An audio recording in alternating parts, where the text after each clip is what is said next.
তুমি কি করছো? আমার খুব খিদা পেয়েছে। রান্না করছি। কি রান্না করছো তুমি? চাউমিন।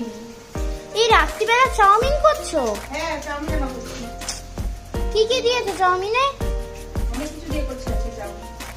আর রাত্রিবেলা চাউমিন খেতে একদম ভালো লাগে না। দেখ আজকে অনেক কিছু দিয়ে চাউমিনটা করছি। কই দেখি। ও, এটা দেখছি অনেক কিছু দিয়েছো। ডিম, আলু, পেঁয়াজ, বাদাম, তারপর সুইট কর্নও দিয়েছো। হ্যাঁ। কি রে, খাবি তো এবার? হ্যাঁ, খাবো। মাঝে মাঝে এই সব খেতে হয়, বুঝছিস?